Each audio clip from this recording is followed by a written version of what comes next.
Hello friends, welcome to மக்கள் சேவை channel. இன்றைக்கி நம்ம ஒரு சூப்பரான இன்ஃபர்மேஷன் பற்றி தான் பார்க்க போகிறோம். அதாவது ரயில்வே துறை என்டிபிசி வேலைவாய்ப்புக்கு இதெல்லாம் தெரியாத அப்ளை பண்ணாதீங்க. ஸோ இப்போ இதை பற்றின மொத்த இன்ஃபர்மேஷன் தான் இந்த வீடியோ பார்க்க போகிறோம். இந்த வீடியோ ஸ்கிப் பண்ணாமல் ஃபுல்லாக பாருங்கள். அது மட்டும் அல்ல, இந்த வீடியோ நிறைய பேருக்கு ஷேர் பண்ணுங்கள். வீடியோக்குள்ளே போகிறதுக்கு முன்னாடி வேலைவாய்ப்புக்குன்னு தனியாக நம்ம ஒரு சேனல் க்ரியேட் பண்ணியிருக்கோம். இந்த சேனலில் மாவட்ட வாரியாக வர எல்லா கவர்மெண்ட் ஜாப்ஸுமே ரெகுலராக அப்டேட் பண்ணிகிட்ருக்கோம். இதுக்கான லிங்க்கை நான் டிஸ்கிரிப்ஷன் கொடுத்துட்றேன். விருப்பம் இருக்கவங்க இந்த சேனலை நீங்கள் சப்ஸ்கிரைப் பண்ணி வச்சுக்கோங்க. ஓகே, rrbchennai.government.in இந்த வெப்சைட் ஓப்பன் பண்ணிக்கோங்க. இதுக்கான லிங்க்கை நான் டிஸ்கிரிப்ஷன் கொடுத்துட்றேன். ரயில்வே துறையிலேருந்து என்டிபிசிக்கான வேலையை பார்த்தா அறிவிச்சிருக்காங்க. 6வது மற்றும் 7வது நோட்டிஃபிகேஷனாக கொடுத்துருக்காங்க. ஸோ இப்போ இந்த வேலைக்கு யார் யாரெல்லாம் அப்ளை பண்ணலாம், இது பார்த்தா நிறைய இன்ஃபர்மேஷன்ஸ் பற்றி தெரியாமல் இருக்கீங்க. ஸோ அதை பற்றி பார்க்கலாம். ஓகே, அதாவது மொத்தமாக 2 வகையான நோட்டிஃபிகேஷன்ஸ் கொடுத்துருக்காங்க. நான் டெக்னிக்கல் பாப்புலர் கேட்டகரியில் கிராஜுவேட் போஸ்ட் மற்றும் அண்டர் கிராஜுவேட்கான போஸ்ட்டு கொடுத்துருக்காங்க. சிம்பிளாக சொன்ன போனால் கிராஜுவேட் போஸ்ட்டுக்கு டிகிரி முடித்தவங்க அப்ளை பண்ணலாம். அண்டர் கிராஜுவேட் போஸ்ட்டுக்கு 12th பாஸ் பண்ணவங்க அப்ளை பண்ணால் போதுமானது. பேசிக் இன்ஃபர்மேஷன்ஸ் இதுதாங்க. ஸோ இப்போ பார்த்தா ரெண்டுத்தையுமே ஒரே காமனாக நம்ம பார்த்துடலாம். இந்த வேலைக்கு அப்ளை பண்ணுறதுக்கான கடைசி தேதி 20/11/2025. அதுக்குள்ளே அப்ளை பண்ணிக்கோங்க. அண்டர் கிராஜுவேட்டை பொறுத்த வரைக்கும் 29/11/2025 அதுக்குள்ளே அப்ளை பண்ணிக்கலாம். ஸோ இந்த கிராஜுவேட் போஸ்ட்டுக்கும் அண்டர் கிராஜுவேட் போஸ்ட்டுக்கும் எப்படி ஆன்லைன் மூலமாக ஸ்டெப் பை ஸ்டெப்பாக அப்ளை பண்ணுறது குறித்து நம்ம சேனலில் வீடியோ போட்டிருக்கோம். அதுக்கான லிங்க்கை நான் டிஸ்கிரிப்ஷன் கொடுத்துட்றேன். தேவைப்படுறவங்க அந்த வீடியோ பார்த்து நீங்களே அப்ளை பண்ணலாங்க. ஸோ ரெண்டுத்துக்குமே அப்ளை பண்ணுறதுக்கான வீடியோ போஸ்ட் பண்ணியிருக்கோம். ஓகே, அப்ளை பண்ண சொல்ல தெளிவாக அப்ளை பண்ண பாருங்கள். ஏதாச்சும் மிஸ்டேக் பண்ணிட்டீங்க அப்படின்னா அதுக்கப்புறம் கரெக்ஷன்ஸ் பண்ணுறதுக்கு பேமெண்ட் பண்ணி தான் கரெக்ஷன் பண்ணுற மாரி இருக்கும். அதுவும் அப்ளிகேஷனில் மட்டும்தான் கரெக்ஷன் பண்ண முடியும். அக்கௌண்ட் டீட்டெயில்ஸில் கரெக்ஷன் பண்ண முடியாது. ஓகே, இப்போ நம்ம கிராஜுவேட் போஸ்ட்டுக்கு எந்தமான பதவி கொடுத்துருக்காங்க அப்படின்னா chief commercial cum ticket supervisor கேட்டிருக்காங்க, ஸ்டேஷன் மாஸ்டர் கேட்டிருக்காங்க, கூட்ஸ் ட்ரெயின் மேனேஜர் கேட்டிருக்காங்க, junior account assistant cum typist கேட்டிருக்காங்க, senior clerk cum typist, traffic assistant போன்ற பதவி மொத்தமாக 6 பதவி கிராஜுவேட் போஸ்ட்டு கொடுத்துருக்காங்க. சேலரியை பொறுத்த வரைக்கும் பதவிக்கு ஏற்ற மாரி சேலரி மாறுபடுதுங்க. ஃபஸ்ட்டு 2 பதவிக்கு 35,400 ரூபா, அதுக்கடுத்த பதவிக்கு 29,200 கொடுக்குறாங்க. லாஸ்ட்டு பதவிக்கு 25,500 ரூபா ப்ரொவைட் பண்ணுறாங்க. ஏஜ் லிமிட்டை பொறுத்த வரைக்கும் எல்லா பதவிக்குமே 18 வயசுலேருந்து 33 வயசுக்குள்ளே இருக்கவங்க இந்த வேலைக்கு அப்ளை பண்ணலாம். சேலரி மொத்தமாக எவ்வளோ வேக்கன்சி கொடுத்துருக்காங்க அப்படின்னா 5,810 வேக்கன்சி இந்த கிராஜுவேட் போஸ்ட்டுக்கு கொடுத்துருக்காங்க. ஸோ இந்த எல்லா பதவிக்குமே பார்த்தா டிகிரி முடித்தவங்க அப்ளை பண்ணிக்கலாங்க. ஃபஸ்ட்டு பதவிக்கு, செகண்ட் பதவிக்கு, தேர்ட் பதவி, லாஸ்ட்டு மொத்தமாக இந்த 4 பதவிக்கு டிகிரி முடித்தவங்க அப்ளை பண்ணலாம். டைப்பிஸ்ட்னு கொடுத்துருக்காங்க பாருங்கள், அதுக்கு மட்டும் டைப்ரைட்டிங் தெரிஞ்சவங்க மட்டும்தான் அப்ளை பண்ண முடியும். ஓகே, இதுவே நீங்கள் அண்டர் கிராஜுவேட் போஸ்ட் எடுத்துறீங்க அப்படின்னா எந்தமான பதவி அப்படின்னா டிக்கெட், அதாவது கமர்ஷியல் கம் டிக்கெட் கிளர்க்கு கேட்டிருக்காங்க, அக்கௌண்ட்ஸ் கிளர்க் கம் டைப்பிஸ்ட் கேட்டிருக்காங்க, junior clerk come typist, train clerk கேட்டிருக்காங்க. ஸோ சேலரியை பொறுத்த வரைக்கும் ஃபஸ்ட்டு போஸ்ட்டுக்கு மட்டும் 21,700 ரூபா கொடுக்குறாங்க. மற்ற பதவிக்கெலாம் 19,900 ரூபா சேலரி கொடுக்குறாங்க. இதுக்கு 18 வயசுலேருந்து 30 வயசுக்குள்ளே இருக்கவங்க அப்ளை பண்ணலாங்க. கிராஜுவேட் பதவிக்கு 18 to 33, அண்டர் கிராஜுவேட்க்கு 18 to 30 வயசுக்குள்ளே இருக்கவங்க அப்ளை பண்ணலாம். வேக்கன்சியை பொறுத்த வரைக்கும் 30,058 வேக்கன்சி கொடுத்துருக்காங்க. ஆல்மோஸ்ட் பார்க்கும்போது ஸோ ஒரு நல்ல ஜாப் ஆப்பர்ச்சுனிட்டி உங்களுக்கு அறிவிச்சிருக்காங்க. 8,000க்கு மேற்பட்ட வேக்கன்சி தான் ரெண்டுத்துக்குமே சேர்த்து கொடுத்துருக்காங்க. நீங்கள் 12th முடிச்சிருக்கீங்க அப்படின்னா கிராஜுவேட்டுக்கும் அப்ளை பண்ணலாம், அண்டர் கிராஜுவேட்டுக்கும் தாராளமாக அப்ளை பண்ணலாங்க.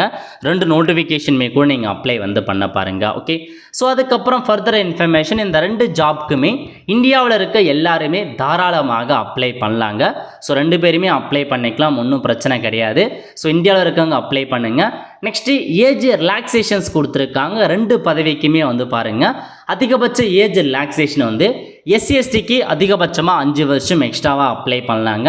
அதேமாரி ஓபிசி என்சிலாக இருக்கீங்க அப்படின்னா அதிகபட்சமாக நீங்கள் 3 வருஷம் எக்ஸ்ட்ராவாக அப்ளை பண்ணலாம் அப்படின்ற மாரி உங்களுக்கு கொடுத்துருக்காங்க. அதுக்கேற்ற மாதிரி ஏஜ் ரிலாக்ஸேஷன் தெரிஞ்சுக்கிட்டு அப்ளை பண்ண பாருங்கள். அந்த மாதிரி எக்ஸ் சர்வீஸ் மேன் கொடுத்துருக்காங்க, டிஃப்ரெண்ட் டேபிள் பர்சன் கொடுத்துருக்காங்க, சர்வீஸ் கேண்டிடேட்டாக இருக்கீங்க அப்படின்னா உங்களுக்கும் கொடுத்துருக்காங்க. இந்த மாதிரி விடோ கேட்டகரிக்கு எல்லாருக்குமே ஏஜ் ரிலாக்ஸேஷன் மென்ஷன் பண்ணியிருக்காங்க, நோட் பண்ணிக்கோங்க. அதுக்கப்புறம் அப்ளிகேஷன் ஃபீஸ், இந்த வேலைக்கு நீங்கள் ஆன்லைன் மூலமாக தான் அப்ளை பண்ணுவீங்க. அப்ளை பண்ணுறதுக்கான ஃபீஸை பொறுத்த வரைக்கும் நீங்கள் எஸ்சியாக இருக்கீங்க, எஸ்டியாக இருக்கீங்க, எக்ஸ் சர்வீஸ் மேனாக இருக்கீங்க, பிடபிள்யூ கேட்டகரியாக இருக்கீங்க, அனைத்து கேட்டகரியை சார்ந்த பெண்களாக இருக்கீங்க, டிரான்ஜெண்டர் இபிசி கேட்டகரி அப்படின்னா 250 ரூபா நீங்கள் பேமெண்ட் பண்ணுற மாதிரி இருக்கும். இதை தவிர்த்து மீதி இருக்கவங்க, அதாவது ஓபிசி கேட்டகரி, இந்த மாதிரி எக்கனாமிக்கல் வீக்கர் செக்ஷன் அவங்களாம் வந்து பார்த்தீங்க அப்படின்னா 500 ரூபாய் நீங்கள் ஃபீஸ் பேமெண்ட் வந்து பண்ணுற மாரி இருக்குங்க. இந்த ஃபீஸ் அமௌண்ட்டை வந்து பார்த்தா ரீஃபண்ட் பண்ணிடுவாங்க நீங்கள் எக்ஸாம் முடித்ததுக்கப்புறம். ஸோ அதையும் ஒன்றும் பிரச்சனை இல்லை, அமௌண்ட்டை ரீஃபண்ட் பண்ணிடுறாங்க. ஸோ ரெண்டுத்துக்குமே, அதாவது அண்டர் கிராஜுவேட்டுக்கும் இதே ஃபீஸ் அமௌண்ட் தான், கிராஜுவேஷனுக்கும் இதே ஃபீஸ் அமௌண்ட்டு தாங்க நீங்கள் பேமெண்ட் வந்து பண்ணுற மாரி இருக்கும். ஓகே, ஸோ அடுத்த கட்டமாக உங்களுக்கான செலெக்ஷன் ப்ராசஸ் பற்றி தான் கொடுத்துருப்பாங்க. ஸோ இந்த வேலைக்கான செலெக்ஷன் ப்ராசஸ் என்ன, அதை பற்றி இப்போ நம்ம வந்து பார்க்கலாம். ஓகே, இது வந்து பார்த்தீங்க அப்படின்னா கிராஜுவேட் போஸ்ட்டுக்கான ஒரு செலெக்ஷன் ப்ராசஸுங்க. மொத்தமாக 2 எக்ஸாமினேஷன் வைக்கிறாங்க, CBT 1 மற்றும் CBT 2 வைக்கிறாங்க. இதை தவிர்த்து உங்களுக்கு கம்ப்யூட்டர் பேஸ்டு ஆப்டிடியூட் டெஸ்ட் இருக்கும் அப்படின்றத மென்ஷன் பண்ணியிருக்காங்க. முதல்ல CBT 1 பொறுத்த வரைக்கும் 100 கொஷினுக்கு எக்ஸாம் வைக்கிறாங்க. அதுக்கான சிலபஸ் என்ன, டாபிக் என்ன எல்லாமே மென்ஷன் பண்ணியிருக்காங்க. 90 நிமிஷம் எக்ஸாம் இருக்க போது நெகட்டிவ் மார்க் இருக்குது அப்படின்னு சொல்லியிருக்காங்க. CBT 1 செலக்ட் ஆகிறவங்க அடுத்த கட்டமாக CBT 2க்கு போவீங்க. CBT 2 பொறுத்த வரைக்கும் 120 கொஷின்ஸுக்கு எக்ஸாம் இருக்க போது அதுக்கான சிலபஸும் கொடுத்துருக்காங்க. எக்ஸாம் பொறுத்த வரைக்கும் தமிழ்லேயே உங்களுக்கான எக்ஸாமினேஷன் நீங்கள் எழுதிக்கலாங்க. இதை முடித்ததுக்கப்புறம் என்ன சொல்லியிருக்காங்கன்னா கம்ப்யூட்டர் பேஸ்டு ஆப்டிடியூட் டெஸ்ட் இருக்கும் அப்படின்றத உங்களுக்கு வந்து சொல்லியிருக்காங்க. அதுக்கான இன்ஃபர்மேஷன் வெப்சைட்டில் கொடுத்துருக்காங்க, செக் பண்ணி பார்த்துக்கோங்க. இது முடிஞ்சதுக்கப்புறம் 2 எக்ஸாம் முடிஞ்சதுக்கப்புறம் ஒரு சில பேருக்கு மட்டும் டைப்பிங்கான டெஸ்ட் இருக்கும். ஸோ யார் யாருக்கு டைப்பிங் டெஸ்ட் இருக்கும் அப்படின்னா செகண்டாக இருக்க பதவிக்கு, 3rd பதவிக்கு, அதுக்கப்புறம் ஸ்டேஷன் மாஸ்டர் மற்றும் டிராஃபிக் அசிஸ்டன்ட் பதவிக்கு வந்து, அதாவது ஃபஸ்ட்டு 2 பதவி, அதாவது 2வது பதவி சீனியர் கிளர்க்கு கம் டைப்பிஸ்ட்டுக்கும் ஜூனியர் அக்கௌண்ட் அசிஸ்டன்ட் கம் டைப்பிஸ்ட்டுக்கும் டைப்பிங்கான ஸ்கில் டெஸ்ட் வைக்கிறாங்க. கடைசியாக இருக்க 2 பதவி ஸ்டேஷன் மாஸ்டர் மற்றும் டிராஃபிக் அசிஸ்டண்ட்டுக்கு வந்து கம்ப்யூட்டர் பேஸ்டு ஆப்டிடியூட் டெஸ்ட் இருக்கும் அப்படின்றத மென்ஷன் பண்ணியிருக்காங்க. ஃபஸ்ட்டு பதவிக்கும் 4வது பதவிக்கும் வெறும் எக்ஸாம் மட்டும்தான் இருக்க போகுது. ஓகே, ஸோ அதுக்கப்புறம் டாக்குமெண்ட் வெரிஃபிகேஷன்ஸ் வைக்கிறாங்க. எல்லாமே முடிஞ்சதுக்கப்புறம் தான் உங்களுக்கான ஜாப் வந்து கன்ஃபர்மேஷன் ஆகுங்க. அதேமாரி உங்களுக்கு அந்த டைப்பிங் டெஸ்ட் எப்படி இருக்கும் அப்படின்னா இதில் கொடுத்துருக்காங்க. இங்கிலீஷ் அல்லது ஹிந்தி ஏதாச்சும் ஒன்றுத்தில் டைப் ரைட்டிங் பண்ணால் போதுமானது. அதாவது 30 per வேர்ட்ஸ், அதாவது பர் மினிட்டுக்கு நீங்கள் 30 வேர்ட்ஸ் டைப் பண்ணுற மாதிரி இருக்கும் இங்கிலீஷு. இந்தியா இருக்குது அப்படின்னா பர் மினிட்ஸுக்கு 25 வேர்ட்ஸ் டைப் பண்ணால் போதுமானது. டைப்பிங் டெஸ்ட்டை பொறுத்த வரைக்கும் கம்ப்யூட்டர் மூலமாக தான் உங்களுக்கு டைப்பிங் டெஸ்ட் இருக்கும், பர்சனல் கம்ப்யூட்டரில் தான் டைப்பிங் டெஸ்ட் இருக்கும் அப்படின்றத சொல்லிட்டாங்க. இதெல்லாம் தாங்க இந்த ஜாப்க்கான ஒரு செலெக்ஷன் ப்ராசஸ் கிராஜுவேட் போஸ்ட்டுக்கு.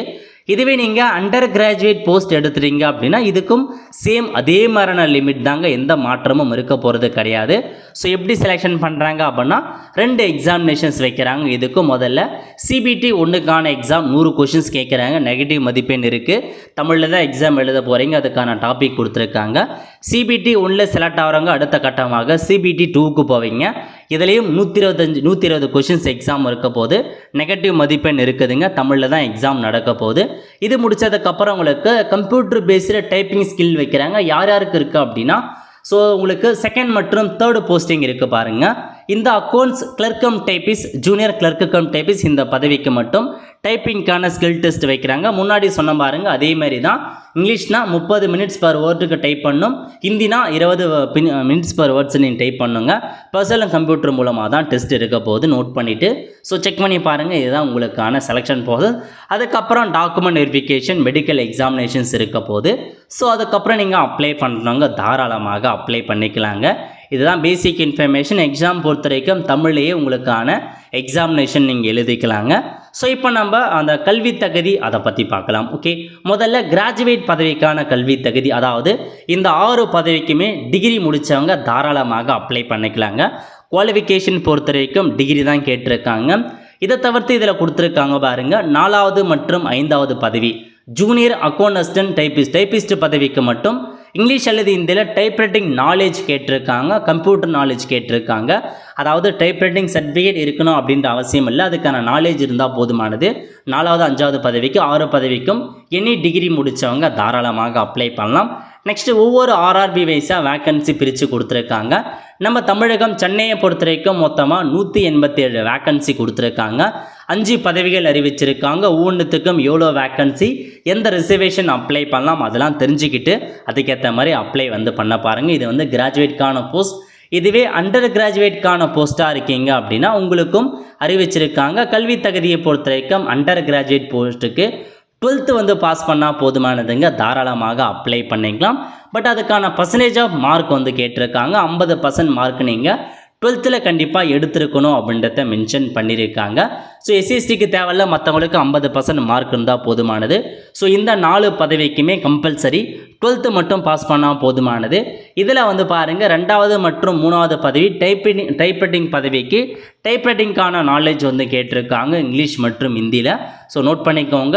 ஸோ அண்டர் கிராஜுவேட்டுக்கு 12th பாஸ் பண்ணால் போதுமானது, கிராஜுவேஷனுக்கு நீங்கள் வந்து டிகிரி பாஸ் பண்ணால் போதுமானது. ஓகே, அதுக்கப்புறம் நம்ம சென்னை ஆர்ஆர்பிக்கு எவ்வளோ வேக்கன்சி கொடுத்துருக்காங்க, அண்டர் கிராஜுவேட் போஸ்ட்னால் 80 வேக்கன்சி கொடுத்துருக்காங்க. மொத்தமாக 4 பதவி தான் அறிவிச்சிருக்காங்க, அந்த 3 பதவி தான் கொடுத்துருக்காங்க. ஸோ 3 பதவியும் செக் பண்ணி பார்த்துட்டு அப்ளை பண்ணிக்கோங்க. ஓகே, அதாவது காமனாக பார்க்கும்போது நீங்கள் டிகிரி முடிச்சிருக்கீங்க அப்படின்னா கிராஜுவேட்டுக்கும் அப்ளை பண்ணிக்கலாம், அண்டர் கிராஜுவேட்டுக்கும் அப்ளை பண்ணலாம். டைப்ரைட்டிங் முடிச்சிருக்கீங்க அப்படின்னா இன்னும் உங்களுக்கு எக்ஸ்ட்ரா ஆப்பர்ச்சுனிட்டி இருக்குங்க. நல்ல ஒரு ஜாப் ஆப்பர்ச்சுனிட்டி, நல்ல பதவிகள் கொடுத்துருக்காங்க, செக் பண்ணி பார்த்துட்டு அப்ளை பண்ணிக்கோங்க. 2 எக்ஸாமினேஷன் வைக்கிறாங்க, ஒரு சில பதவிகளுக்கு மட்டும் டைப்பிங்கான ஸ்கில் வைக்கிறாங்க. இதெல்லாம் கிளியர் பண்ணிட்டீங்க அப்படின்னா இந்த வேலைக்கு அப்ளை பண்ணலாம். எக்ஸாம் பொறுத்த வரைக்கும் தமிழில் தாங்க எக்ஸாம் இருக்க போது, எந்த மாற்றமும் கிடையாது. இதை தவிர்த்து நீங்கள் ஆன்லைன் மூலமாக அப்ளை பண்ணுறீங்க அப்படின்னா எப்படி ஸ்டெப் பை ஸ்டெப்பாக அப்ளை பண்ணுறது கொடுத்து நம்ம சேனலில் வீடியோ போட்டிருக்கோம், அதை பார்த்து அப்ளை பண்ணிக்கோங்க. ஆன்லைனில் அப்ளை பண்ண டவுட் என்ன அப்படின்னா ஓபி சர்டிஃபிகேட் பற்றி டவுட் இருக்கும். அதாவது நீங்கள் எஸ்சி/எஸ்டியாக இருக்கீங்க அப்படின்னா பிரச்சனை இல்லை, அதுக்கான ஜாதி சர்டிஃபிகேட் அப்லோட் பண்ணுவீங்க. பட் நீங்கள் பிசி எம்பிசியாக இருக்கீங்க அப்படின்னா ஓபி சர்டிஃபிகேட் தான் அப்லோட் பண்ணி ஆகணும். ஏன்னா ஓபிசிக்கு தான் உங்களுக்கு அதிகபட்ச ரிசர்வேஷன் கொடுப்பாங்க. நீங்கள் ஜென்ரல் கொடுத்தும் அப்ளை பண்ணலாம். ஜென்ரல் கொடுக்குறீங்க அப்படின்னா நீங்கள் அதிகபட்ச மதிப்பெண் எடுத்து பாஸ் பண்ணி ஆகணும். பட் இதுவே ஓபிசி அப்படின்னா ரிசர்வேஷன்ஸ் இருக்குது, அதனால் பிரச்சனை இல்லை. ஸோ பிசி எம்பிசியாக இருக்கவங்க கரண்ட்டாக இருக்கிற ஓபி சர்டிஃபிகேட்டை அப்ளை பண்ணி வாங்கி கூட அப்லோட் வந்து பண்ண பாருங்கள். இதை தவிர்த்து என்ன டவுட் அப்படின்னா அப்ளை பண்ண சொல்ல ஜாப் ப்ரிஃபரன்ஸ் வந்து கொடுப்பீங்க. அதாவது உங்களுக்கு எந்த பதவி முன்னாடி வேணும், எந்த பதவி செகண்ட் ப்ரிஃபரன்ஸ் வேணும், அதெல்லாம் கொடுப்பீங்க. அதிகபட்ச வேக்கன்சி எது இருக்கோ அதுக்கேற்ற மாதிரி நீங்கள் ஆர்டர் வைஸாக ப்ரிஃபரன்ஸ் வந்து கொடுத்துட்டு வாங்க. இதை தவிர்த்து நீங்கள் ஆன்லைன் மூலமாக ஃபோட்டோ அப்லோட் பண்ணுறதுல டவுட் இருக்கும். ஸோ ஃபோட்டோவை பொறுத்த வரைக்கும் தெளிவாக அப்லோட் பண்ணுங்கள். அதாவது லைவாக தான் நீங்கள் ஃபோட்டோவை கேப்சர் பண்ண போகிறீங்க. உங்கள் ஃபோட்டோவை பொறுத்த வரைக்கும் நல்ல ஒரு பேக்ரவுண்ட் இருக்கணும். ட்ரெஸ்ஸை வந்து பார்த்தீங்கன்னா ஒயிட் கலர் அல்லாத ட்ரெஸ்ஸை அணிஞ்சிட்டு போயிட்டு பேக்ரவுண்ட் நல்லா இருந்துச்சு அப்படின்னா ஈஸியாக வந்து கேப்சர் பண்ணிக்கோங்க. ஸோ தெளிவாக கேப்சர் பண்ணி அப்லோட் பண்ண பாருங்கள். டாக்குமெண்ட்டை பொறுத்த வரைக்கும் உங்கள் சிக்னேச்சர் மட்டும் அப்லோட் பண்ணால் போதுமானது. லைவாக கேப்சர் பண்ண போகிறீங்க, வேறு எதுவும் நீங்கள் அப்லோட் பண்ண போகிறதில்ல. ஸோ அதேமாரி ஆன்லைன் மூலமாக பேமெண்ட் பண்ணிங்க அப்படின்னா அப்ளிகேஷன் ஃபார்ம் வந்துடும். அப்ளிகேஷன் ஃபார்மை ஃபியூச்சர் ரெஃபரன்ஸுக்கு எடுத்து வச்சுக்கோங்க. அக்கௌண்ட் க்ரியேட் பண்ண சொல்ல ஆதார் வெரிஃபிகேஷன் மூலமாக மட்டுமே அக்கௌண்ட் வந்து க்ரியேட் பண்ண பாருங்கள். மற்றபடி ஆன்லைன் அப்ளிகேஷனில் எந்த பெருசாகவும் டிஃப்ரெண்ட் இருக்காது. பேங்க் அக்கௌண்ட் கொடுக்க சொல்ல உங்கள் பேங்க் அக்கௌண்ட்டே வந்து கொடுக்க பாருங்கள். அப்போ தான் உங்கள் பேங்க் அக்கௌண்ட்டுக்கே மணியை வந்து பார்த்தா ரீஃபண்ட் பண்ணுவாங்க எக்ஸாம் முடிஞ்சதுக்கப்புறம். ஓகே, ஸோ இதான் ஃப்ரெண்ட்ஸ் இந்த ஜாப்க்கான மொத்த இன்ஃபர்மேஷன். இந்த இன்ஃபர்மேஷன்லாம் தெரிஞ்சுக்கிட்டு அப்ளை பண்ணுங்கள். ஸோ கண்டிப்பாக 2த்தையுமே கூட அப்ளை பண்ணுங்கள். நல்ல ஒரு ஆப்பர்ச்சுனிட்டி, நல்லா ப்ரிப்பேர் பண்ணுங்கள். ஸோ இதுக்கான புக்ஸ் எல்லாமே நான் வந்து பார்த்தீங்கன்னா ப்ராடக்ட் லிஸ்ட்டில் வந்து ஷேர் பண்ணுறேன். தேவைப்படுறவங்க அந்த புக்ஸை வெரிஃபிகேஷன் பண்ணிவிட்டு ஆர்டர் பண்ணி புக்ஸை வந்து பார்த்தா பை பண்ணி ரெஃபர் பண்ண பாருங்கள். ஏன்னா படித்தா மட்டும்தான் கண்டிப்பாக வந்து எக்ஸாமை நல்லா ஸ்கோர் பண்ண முடியும். நோட் பண்ணிட்டு அதுக்கேற்ற மாதிரி ப்ரிப்பேர் பண்ணி எக்ஸாமில் வந்து பாஸ் பண்ண பாருங்கள். அப்ளை பண்ணி முடிச்சதுக்கப்புறம் இதுக்கப்புறம் உங்களுக்கான எக்ஸாம் ஹால் டிக்கெட் CBT 1க்கான ஹால் டிக்கெட் ரிலீஸ் பண்ணுவாங்க. அப்போ நீங்கள் ஹால் டிக்கெட் டவுன்லோட் பண்ணி எங்கே எக்ஸாம் சென்டர் போட்டிருக்காங்களோ அங்கே போயிட்டு எக்ஸாமினேஷன் அட்டன் பண்ணுற மாரி இருக்கும். ஆல் த ஃப்ரெண்ட்ஸ், கண்டிப்பாக இந்த பிடிச்ச லைக் பண்ணுங்கள். அது மட்டுமல்ல இந்த வீடியோ நிறைய பேருக்கு ஷேர் பண்ணுங்கள். அடுத்து ஒரு நிலையில் சந்திப்போம். நன்றி, வணக்கம்.